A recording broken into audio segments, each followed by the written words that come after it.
Hard Talk is in Australia, a country wrestling with a paradox. The economy here is strong, the nation is prospering, and yet Australians seem dissatisfied with their politicians. There seems to be a lack of vision and leadership. Well, my guest today is Malcolm Turnbull. Not so long ago, he appeared to be Australia's Prime Minister in waiting. He was leader of the opposition Liberal Party. Now, he's trying to rebuild a political career. Is he a symbol of Australia's flawed politics?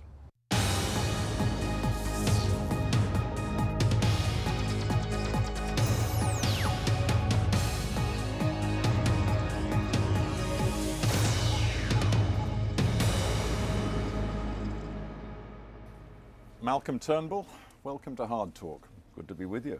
I want to begin with a very well-known quote from a guy called Donald Horne, who in the 60s was a well-known social critic in this country. He wrote, "Australia is a lucky country run by second-rate people who share its luck." Would that fit today, do you think? I think that's a bit tough. As a Member of Parliament, I couldn't agree with that. But his point is an interesting one. He says that consistently this country hasn't really had the political leadership it deserves. Well, it's had the political leadership that the people have chosen. So, you know, it's a democracy. I remember a governor of Liaoning province in China many years ago once said to me, just because the people want to do something doesn't mean it's right. But here in Australia, as a democracy, if the people choose a government, it's right. The people are always right. Well, up to a point. But let me tell you something else I heard recently from a very senior businessman, successful businessman in this country. He said, you know what, if you look at the most impressive people in this country, they are running big businesses. Also, they're running the Treasury and the civil service. In fact, he said one of the most impressive people runs the Reserve Bank of Australia. He said you won't find the most impressive people going into politics.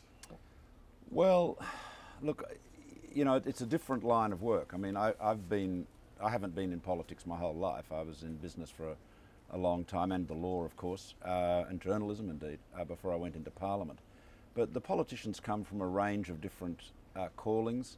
Politicians have always been criticised. I mean, you know, you can go back to ancient Athens and you'll find the poets and playwrights satirising and mocking their political leaders. So it's, I think politicians are always whipping boys and, of course, whipping girls as well, I suppose. Well, let's make this personal then. You already referred to the fact you had a very successful career in the law, then in business. You made a lot of money. Then you had a meteoric rise through the ranks of your own Liberal Party, and you appeared to many to be Australia's Prime Minister in waiting. And then, all of a sudden, it went horribly wrong. Are you still sore about losing the leadership of your party? Well, no, look, I'm not sore about it. I mean, it happened. It was a big, one of these political events that occur. You know, there was a big dispute about policy in the party, and I stood my ground on it. And there was a change of leadership. Do you think you got things wrong? Well, look, I'm sure I got plenty of things wrong, but in terms of the principles that I was standing for, I think those principles are right. I maintain them today. Well, let's talk about the specifics of what happened. Much of the dispute between you and other senior figures in your party was about how to deal with Australia's carbon problem, the fact that per capita you're one of the dirtiest emitting nations in the world. You supported then Prime Minister Kevin Rudd's scheme to reduce carbon by introducing emissions trading, a cap on carbon emissions. Was that the right thing to do? Well, the position I took was the right thing to do, but if I can just correct you, the scheme that Kevin Rudd proposed in 2009, the emissions trading scheme, was really the same policy that John Howard had when he was in government. You've got to remember there had been for quite a while bipartisanship that Australia should cut its emissions. It should do so by what was seen by the economic community certainly as the most efficient way, and that was by a market-based mechanism, an emissions trading scheme. So the mechanism that Rudd had in his legislation was the same mechanism that we had in our proposal, Sure. and it was really just a continuation But of well, policy. Rudd wanted to move a bit quicker, and he was probably more ambitious in his targets on emissions cuts. I don't think that's even. I don't think even that's right. I mean, I could just. This is really an important thing to bear in mind, because people say, "Oh, there was Malcolm Turnbull, leader of the Liberal Party, wanting to support a Labor policy. That's a terrible thing." Well, I mean, opposition shouldn't oppose everything. Nobody argues that. But the fact is that the carbon pollution reduction scheme, as Rudd called it, was a continuation of the policy developed as a result of the Shergold Committee set up by John Howard when he was Prime Minister and I was Environment Minister in 2007. And that is a fact. There was a policy continuum and bipartisan support for that approach. But the reason I raise it, and I want to discuss it at some length, is because it is so important today in Australia, because this fault line that opened up then in Australian politics about the specifics of how Australia meets its international commitments and obligations to cut emissions is still with us today. Julia Gillard has just announced that by summer 2012 she will implement a scheme for a quote-unquote carbon tax, and that over years will lead to an emissions trading scheme. Will you support that? Well, look, we'll see what develops, but I'm part of the Liberal Party's shadow cabinet, so we will make a decision collectively and we'll see what emerges. And obviously it's always open to any member of the shadow cabinet, if they can't live with a collective decision, to resign.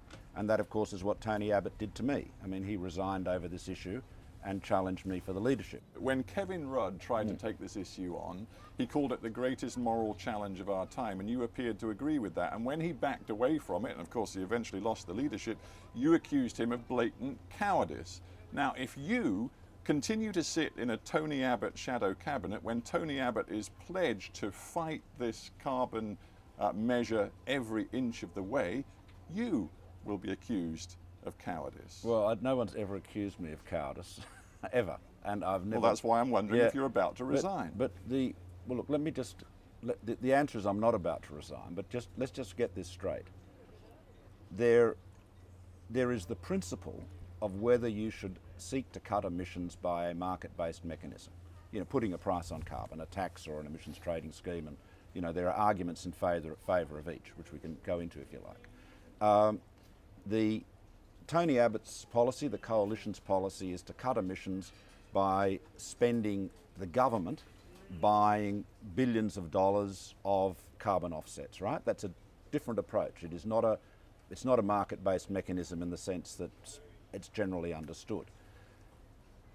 As to whether the emissions trading scheme or carbon tax ultimately emerging from this Green Labor coalition is one that will command support, we just don't know, because it is likely to be a very extreme, economically damaging model. Now, just because somebody like myself is in favour of a market-based mechanism of putting a price on carbon doesn't mean I'm going to support any variant on that theme. Let's talk about industry and its relation to politics. There are people, not just in the Green Party, but there are many people in Australia who believe that the big mining companies, the biggest emitting and polluting companies in Australia, wield an undue influence over politics and particularly the leadership of your party. Well, I reject that. Can I just say the big mining... Well, look at the facts. Look at what happened to the mining super tax. It was the millions of dollars spent by the big mining companies working with your party leadership that killed off that tax. Well, it was an incredibly badly designed tax. I mean, it was based on a complete fantasy. You can argue the toss about the tax. I'm just looking at how Australian politics works. Look at the detail. Look at the fact that, for example, Clive Palmer, a man I've just interviewed for Hardtalk, one of the richest Australians, worth billions of dollars, essentially says he will spend what it takes to get his message out to the Australian public when it comes to the super tax, when it comes to his opposition to a carbon tax. This is the reality of Australian politics today. Well, I think it's a democracy, and people are entitled to express their point of view. But in a democracy, it's one man, one vote, not $1, one vote. No, but he's got a megaphone.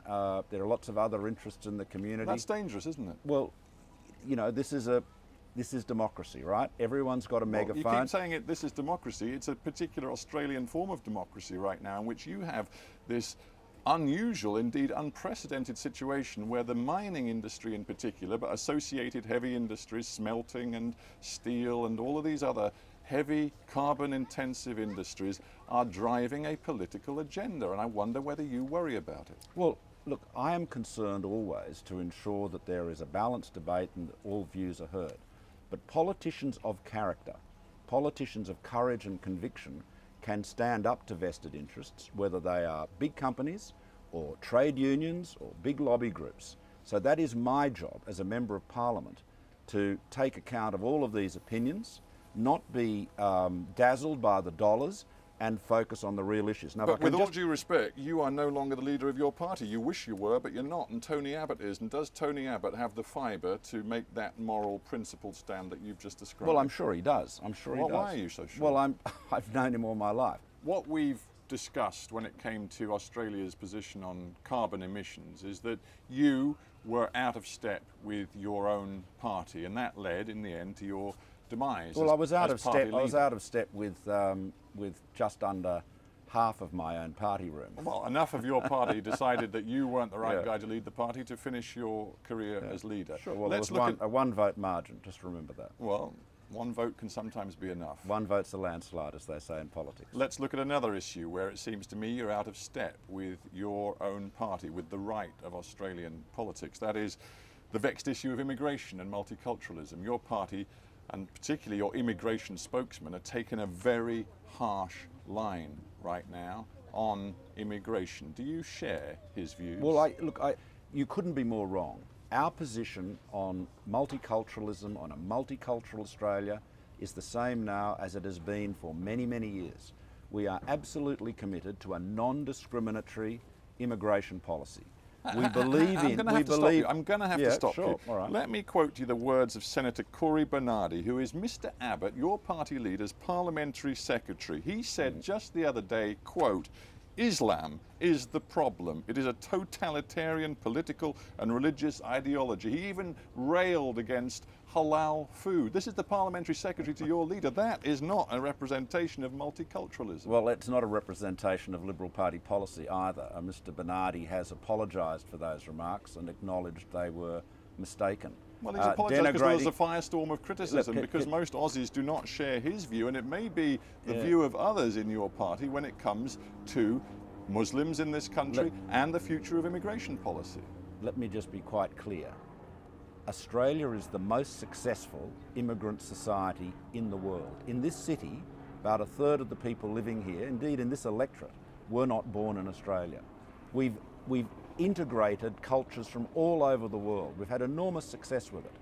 It is absolutely fundamental to our Australian approach to multiculturalism that we do not denigrate cultures or religions or people of particular ethnic backgrounds. Now, that doesn't mean to say that everybody agrees with everybody's views on cultural or religious issues. Of course not. In Forgive a free me, society, but I can't help thinking of the Sydney Morning Herald article, again, just the other day, in which sources inside the shadow cabinet were reported as saying that Scott Morrison, your immigration shadow spokesman colleague, said your party should exploit public concern about Muslim immigration. Well, you shouldn't assume that I can't comment on what goes on in the shadow cabinet. Well, you were there. Did he say those things? I was there, and I'm not. Did he say those things? I'm not going to comment on what happened in the shadow cabinet. But Scott has said that he does not hold those views. He's never expressed those views, and it is very, very clear. I cannot be plainer than this. I mean, it was the Liberal Party that ended the White Australia policy. The Liberal Party that established, for example, the multicultural broadcaster. Your we are message is loud absolutely and clear, committed to and this. my point to you is there appears to be a trend in your party now moving away from that consensual position and appearing to believe that it would be worthwhile echoing some of the views of the old One Nation, far-right Australian political movement. Well, all I can say to you is that is utterly wrong. The views I've expressed, a non-discriminatory immigration policy, multiculturalism, our rejoicing in our success as a great immigrant society, that is fundamental to our party's view of all of these issues, these citizenship and migration and multicultural issues. And John Howard's policy, and I talked about it with him on Hard Talk, was quite clear that if unauthorised immigrants tried to get into Australia by boat, the so-called boat people, the Australian Navy would turn those boats around. They would not let them Australian waters and land on Australian soil. If your party comes back to power, will that policy be instituted? Well, I don't know what John said to you, but in all of the years he was Prime Minister, there are only 6 or 7 occasions when boats were actually turned around. Well, that was the policy. I'm just asking you if your party's policy, if you get back to power, would be again to turn those boats around. Look, we will undertake whatever we can do safely and lawfully to discourage people smuggling. It is an incredibly dangerous business. I mean, we saw the tragic accident, you know, at Christmas Island, where so many people were drowned.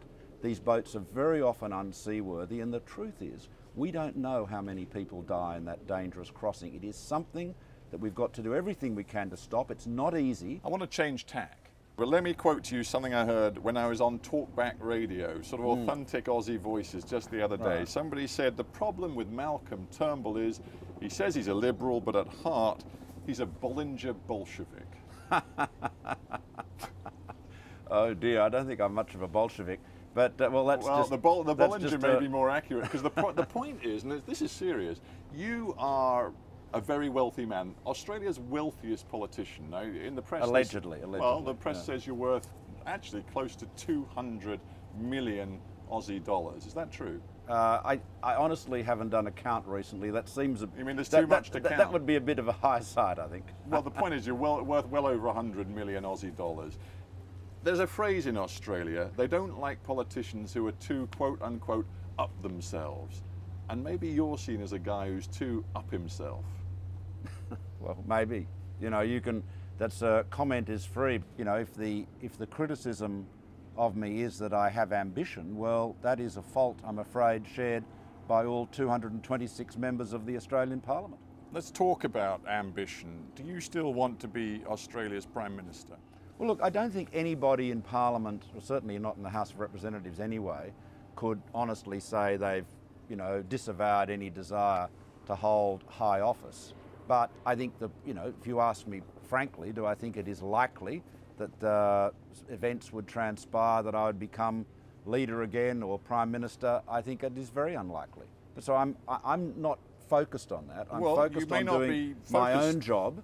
The job I've got at the moment as Shadow Communications Minister, to do that as well as I can. But you're a political animal, and you look at the opinion polls. Latest one shows your leader, Tony Abbott's approval rating 22 percentage points behind that of Julia Gillard, the Prime Minister. I've spoken to several insiders who say they don't believe Abbott will take your party into the next general election. So do you want to take the party into the next general election? Look, I've never commented on leadership issues other than to say that I support the leader. You've cited some, you know, preferred Prime Minister figures, but to be fair... They worry it.